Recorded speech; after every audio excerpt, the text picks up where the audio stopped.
Swiss, a Scots surgeon by the name of Dr. John Bell. And he became legendary for his ability to take a look at people and garner a great deal of information just from glancing at them. And the story is told that one day he was having a clinic, and clinic is an interesting word. It's from the same derivation as clinician. It comes from clinoid, meaning bedpost, because for thousands of years, doctors have always been taught at the patient's bedpost. So he was taking a group of young Scottish medical students around, and he walked into a room, and a patient in that room stood up when he walked in, and Dr. Bell said to him, "Please have a seat, sir."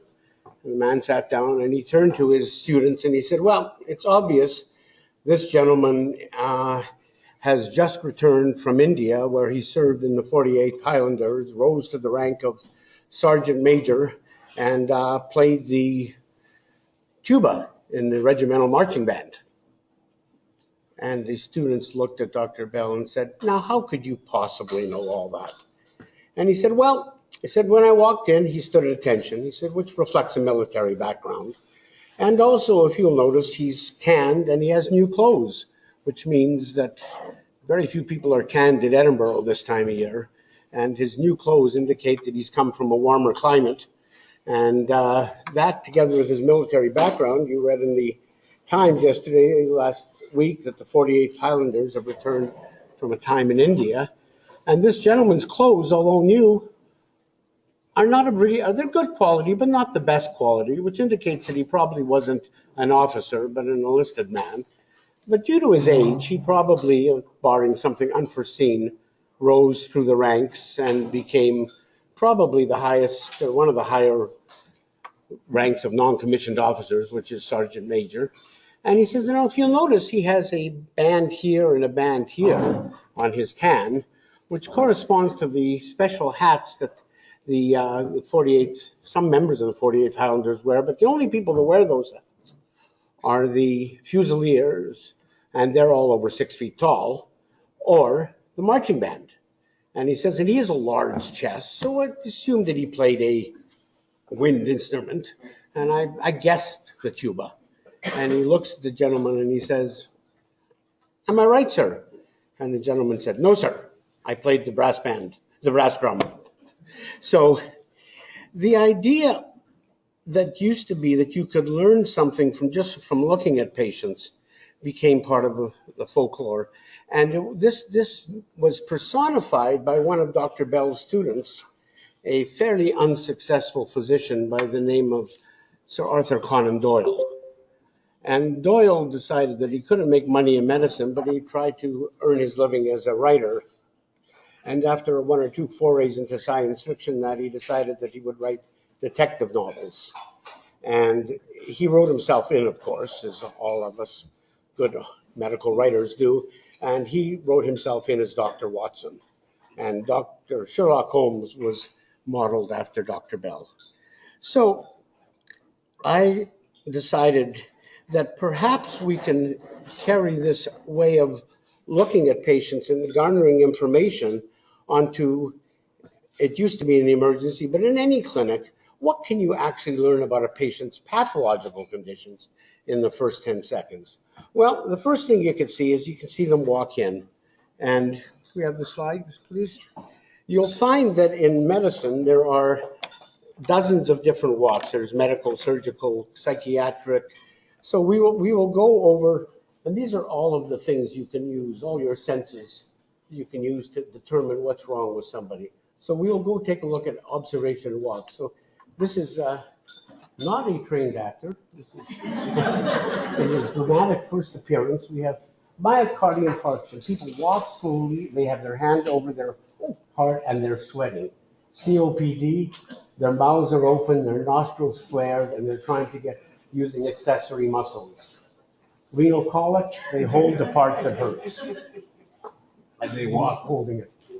Acute gallbladder, again, they hold, you don't want to jiggle anything, so you walk as slowly and smoothly, holding what hurts.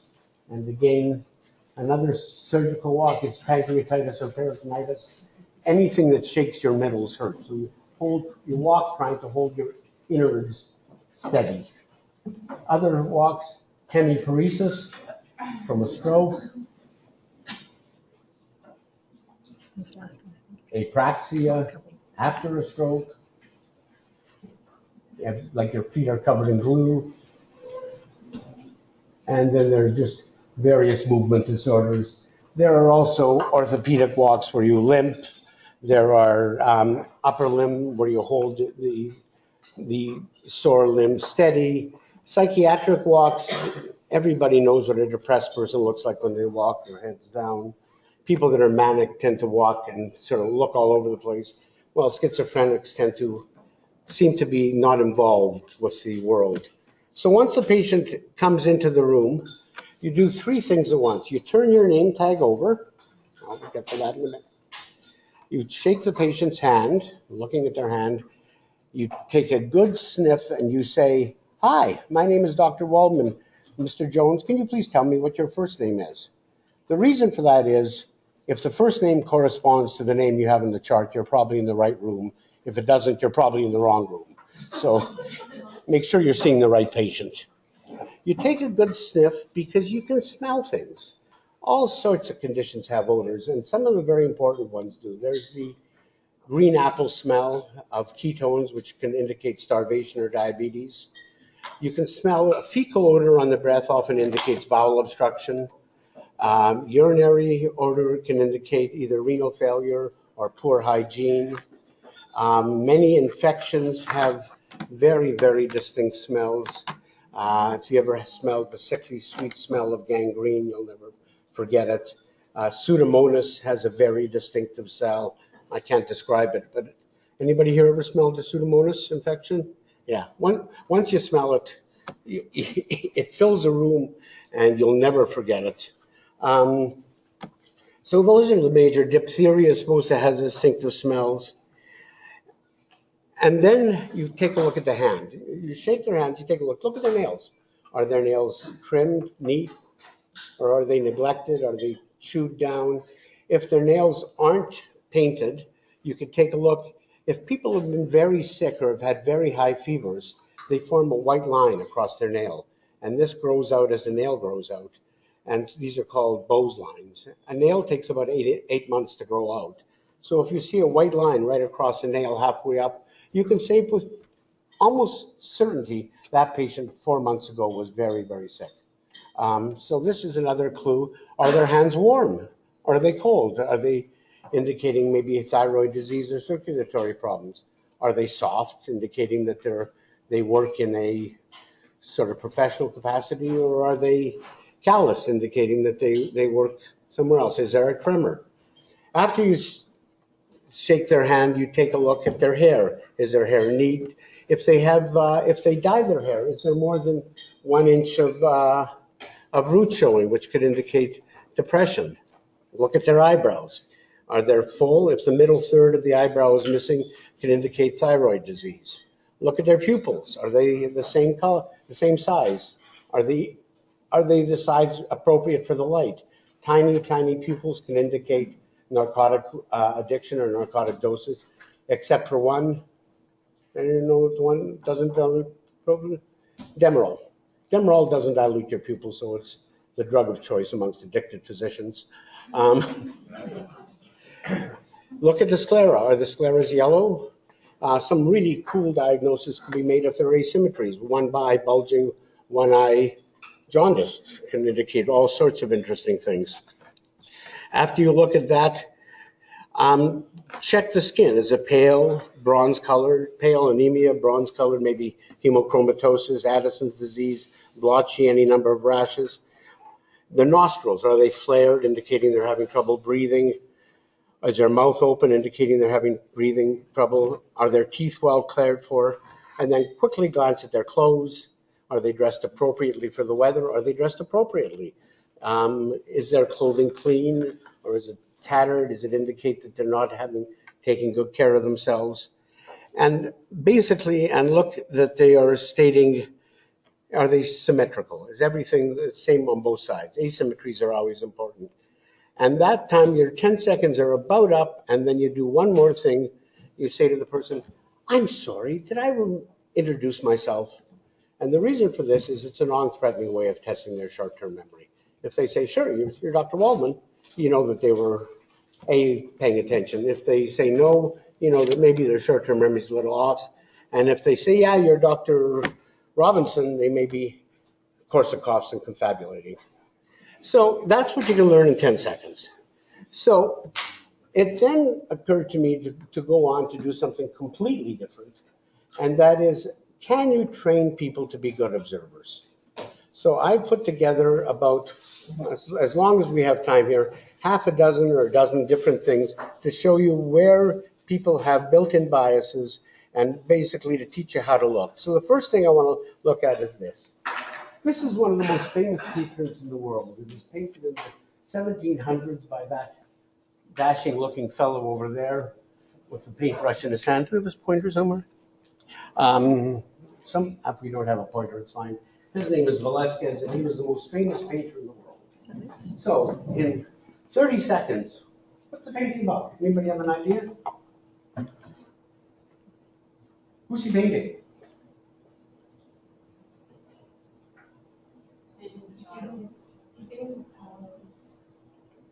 Okay, so what is it? Firstly, what is everybody looking at? And if you figure it out, they're looking about here. They're all looking at me. But clearly they're not. So they're looking at something else. So look at the paintings on the back wall. All of them are dark except one of them is bright. Why would that painting be bright while all the other ones are dark? It's a mirror. And it's reflecting the light that's let in through that door, and it's showing the people that are in front of us who are standing here. And those people turns out to be the king of Queensland. So then the question is, what's he painting? Is he painting the king of Queensland? No, this is a joke. What he's painting is this picture. And why is this a very clever painting?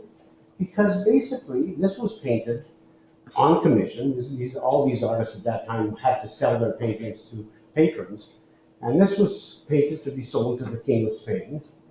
And why was it very clever? Because basically he'd hang it in one of his palace rooms, and every time he walked by, he would see the world's greatest artist painting his portrait, and all of these people sort of fawning over him and looking at him. So that's just a way of looking at things, looking at them more clearly. Second one we have, this is a very great painting. This is by the very appropriately named Escher. This man, who's one of the world's greatest, Escher, is named Escher. And I'll pass it around quickly. It's a spherical mirror. And he has a picture of a hand holding a spherical mirror. Here's another sphere. We can roll down the aisle. But what I want you to look at is when you look at a sphere, what part of it is closest to you?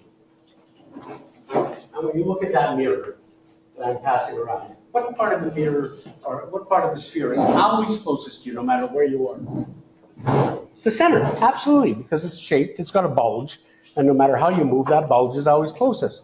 So when you look at a sphere, or a spherical mirror, what part's always in the center? You, but what part of you? Your nose and eyes. The point between your eyes. So a sphere is a nice metaphor for the world. So what the artist is trying to tell us here is that no matter how you look at the world, either this way or this way, you can't help but see yourself in the center of it. So no matter what your view of the world is, you're always in the middle. Let's have the next one. Okay, this is just very cute. I'll pass these around quickly. You have to look at them very quickly and pass them down.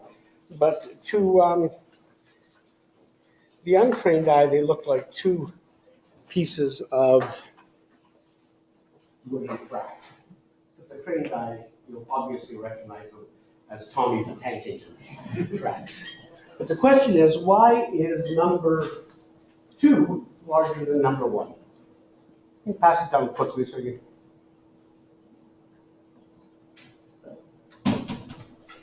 Okay, I will hold them up here. You can see number 2 is on top, and it's larger than number 1. And then why is it larger? Anybody have an idea? The answer is What is larger? because it's on top. And you reverse them, and you can reverse them there. No, this is an optical illusion. No matter how you look at it and how many times you take it apart and put it together, it's hard to believe that these are exactly the same size. So the idea is when people demonstrate things in ads and that, they show you things, always measure. It's really easy, as you can see by this, to make things look bigger or smaller, just depending on what you compare them to. Next. Okay, you have a pencil and paper in front of you. We're going to teach you about how people exploit biases. Write down the 4th, 5th, and 6th number of everybody of your telephone number.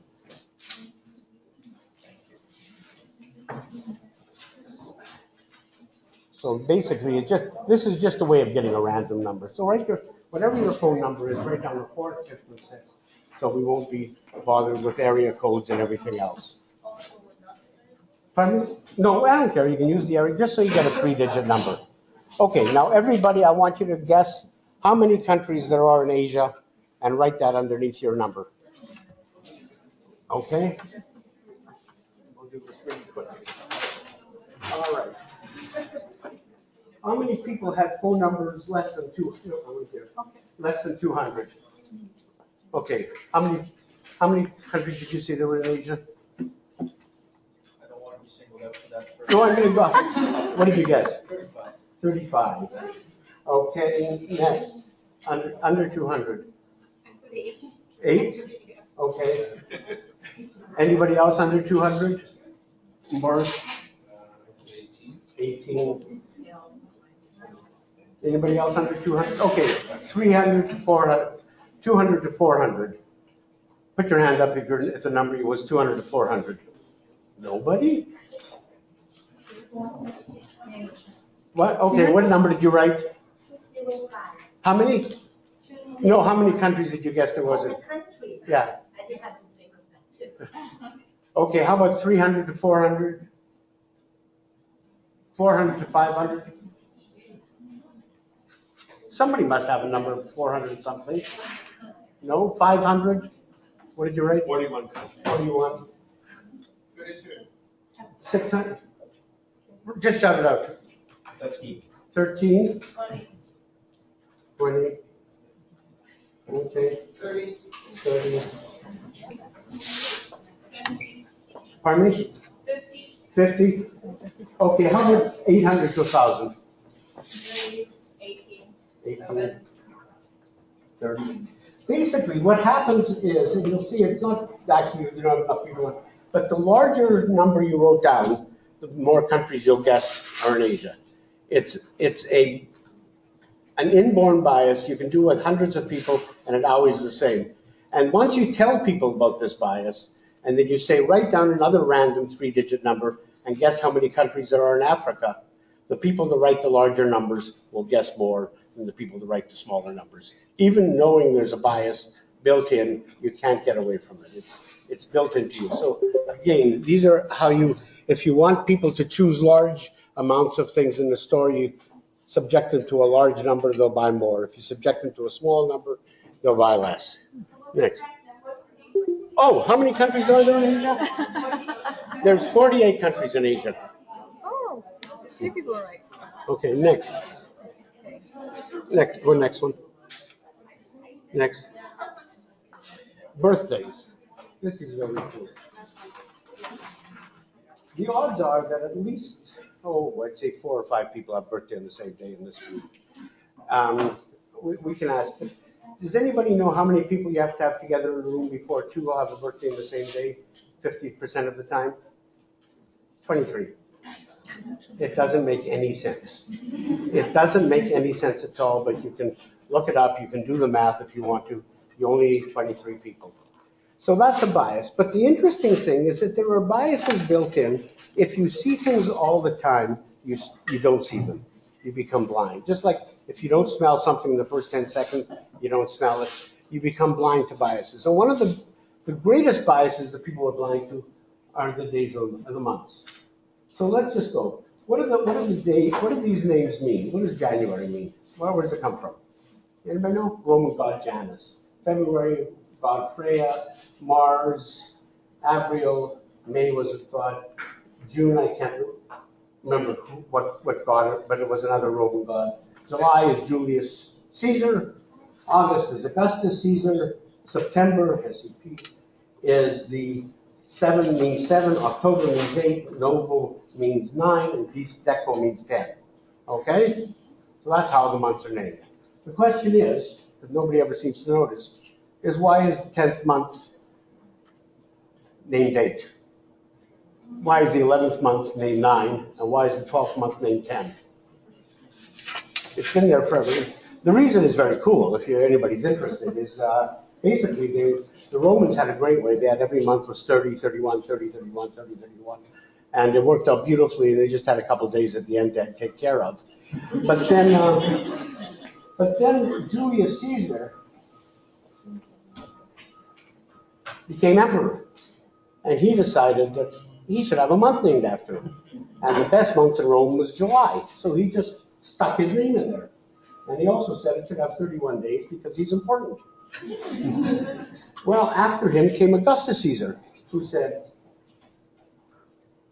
I'll stick my name in. The next best month is August. We'll call that after me, and it should have 31 days.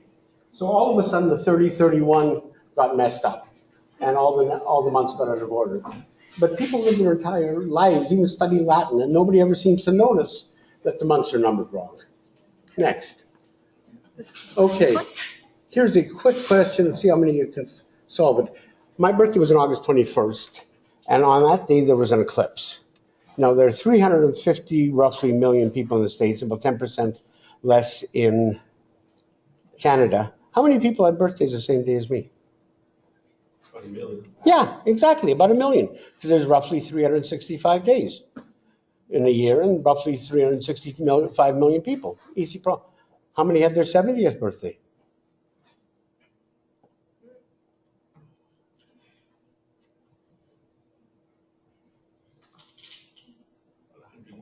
About 100,000, exactly. Why?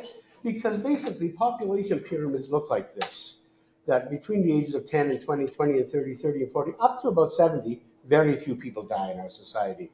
So roughly that million people is roughly divided into about 9 different divisions. So there's roughly 100,000.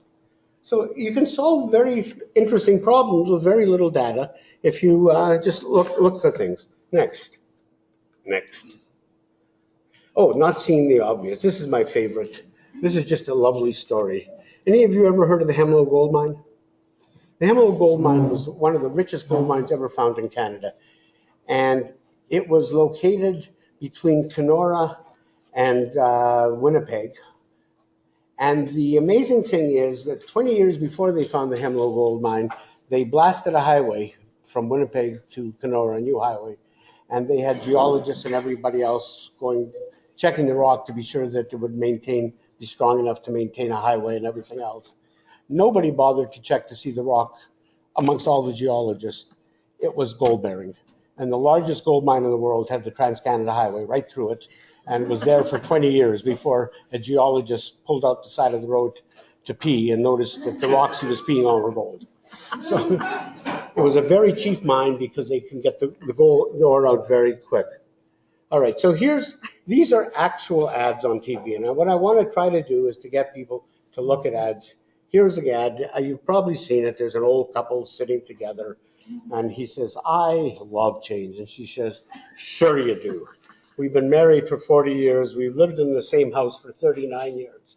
Every summer we went to the same cottage. We've had 12 English bulldogs, all named Winston, and every 3 years you buy a new Toyota Celica. Sure you like change. What's wrong with that? Although it's a funny ad, why did they pull that ad after a few weeks?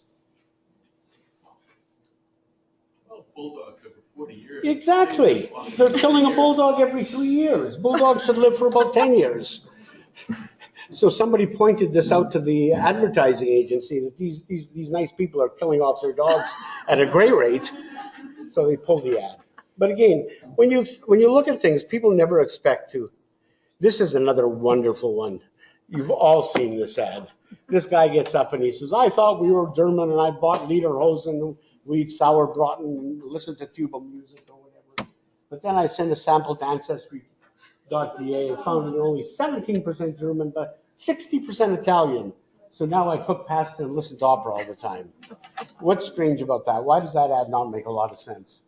Although it might be a good ad for Ancestry.da. Anybody quick? No, if you're 60% anything, it means one of your parents at least was Italian. So I mean, you might know you're Italian, but it's hard to be surprised about your nationality when one of your parents is that way. You can't be 60% without at least one of your parents and one of your grandparents. So again, it's silly.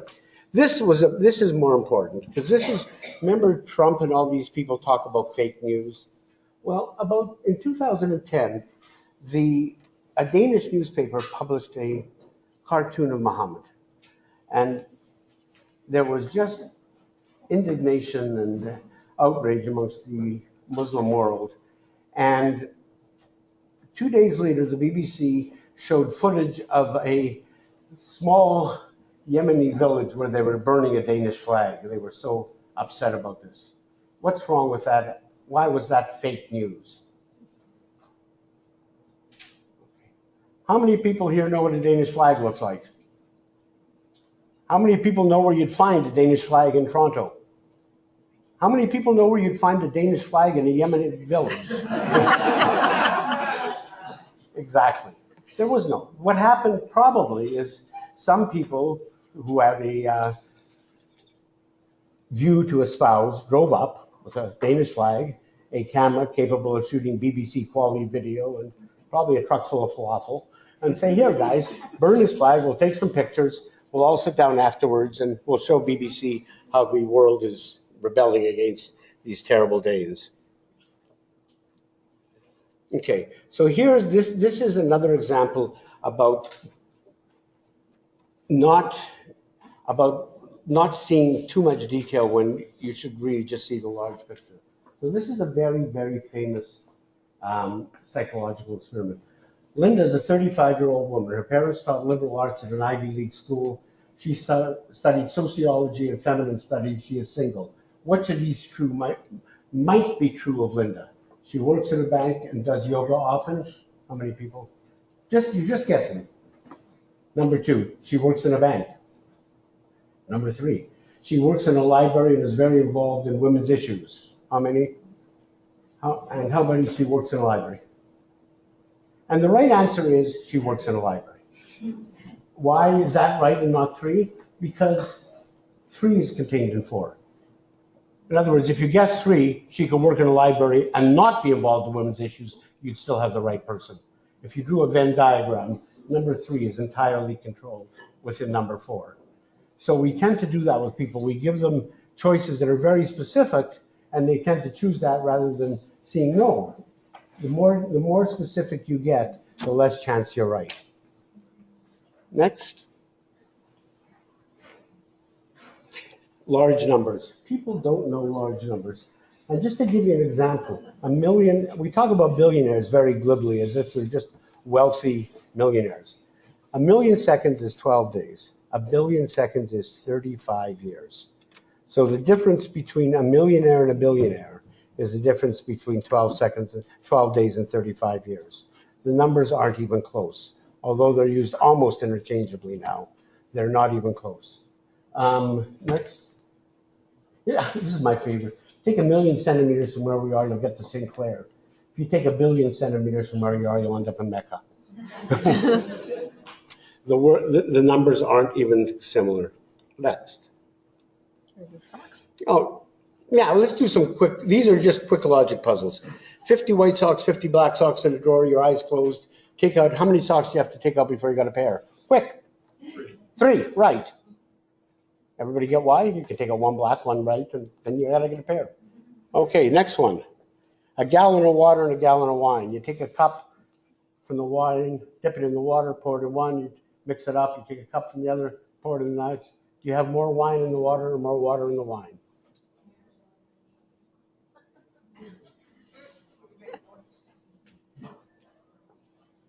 More water in the wine. Yeah, but exactly the same. Because for every piece of wine that you have in the water, you have to correspond it. No matter how many times you do it, they have to balance because otherwise we'd have more liquid in one than the other. Uh, One of these questions, the more you think about it, the more complicated it gets. When you think about it simply, it's easy. So let's go to the next one. This is my favorite. This is really a nice one. You're in the basement of a three-story building. You got three switches. They're all off. On the third floor of the building, there's a bulb hanging down. You can turn on and off any of the switches, do it as many times as you want, and then you go up the stairs and go to the third floor and you yell down to the person in the basement which switch turns on the light. How can you do that? Okay, you've got to be able to think a little sideways here, but anybody have an idea? Are they three-way switches? No, they're regular switches, but the thing out, yeah? Turn all, you have to turn all of them on, or it's just one? You can turn as many on and off as you want. You can turn them on and off as many times as you So want. then you would feel which one is the hottest. That's right, she's got it. What you do is you turn on number one, you leave it on for 5 minutes, turn it off. Turn on number two and run up the stairs. If the light is on, it's number two. If the light is off, it's either one or three, but if you feel the bulb and it's warm, it's one. If the bulb's cold, it's three. Again, we'll do this one later. We just about have to finish. We have only 5 Oh, minutes. the rope one. This is a fun one. I don't know if you have, again, it's a different way of looking at things. But basically, in a church, you've got a bell tower, you've got hole in the ceiling, you've got two ropes, each of them 50 feet long. And you got a guy who's very, very agile, can leap up and down the ropes quickly. How much rope can you steal? What's the maximum amount roughly? If you fall more than 10 feet, you die. Again, anybody have any ideas? Okay, here's how you solve this one. This is sort of cool. You tie the ropes together at the bottom. Now you got one long rope. You climb up this rope and you cut it off about 6 feet. Okay? Then you tie a loop. Then you put your foot in that loop. You tie this one off at the beginning. You loops that long piece of rope that's now 180 feet through it, and you lower yourself. You can get all but 10 feet. It's just, again, another way of looking at things strange. This was actually proposed. So, there are too few doctors in Toronto. There are 100 people in U of T medical class. If we change it from 4 years to 3 years, after 100 years, how many more doctors would we graduate in Ontario to make up for the shortage? 100. 100, exactly. Why 100? Because you get one extra class. Exactly, you graduate a class a year. You can't produce more doctors by shortening the class. You have to either put in more people into a class. Even if you make it 1 year, you still graduate a class a year. So although this was actually proposed by the CMA as a way of increasing the number of physicians, it was sort of silly. This is exactly the same type of problem, but restated. The North Koreans say if you continue to have boys, you'll continue to be able to have kids. As soon as you have a girl, you won't, or you end up with more boys in the society if you do that. Because you'll have some families that'll have 12 boys, but there'll be no family that'll have more than one girl. So will you have more boys than girls if you do that?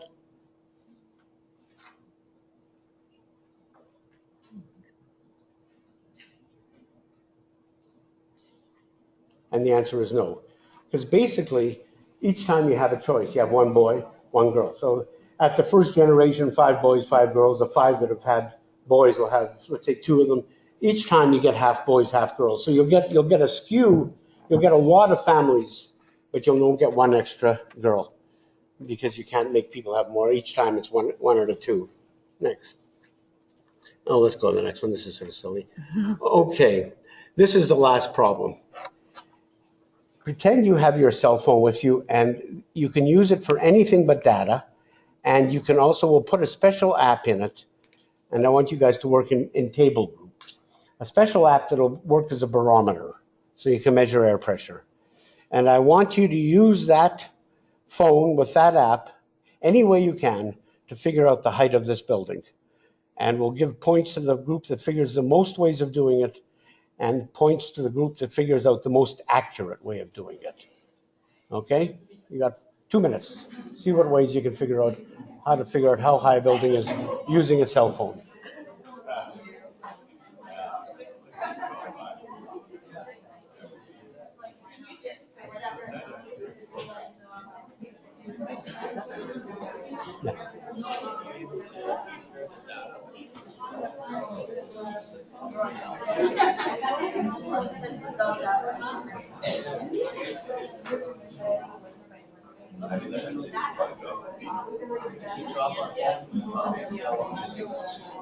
Yeah. All right, who's got one answer? Table one. Okay, you guys, give me one method.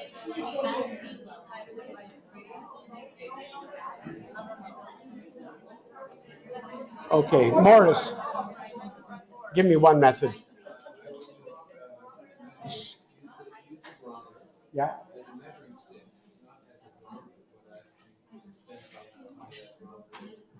Okay, so you can measure how many barometers high one floor is, multiply.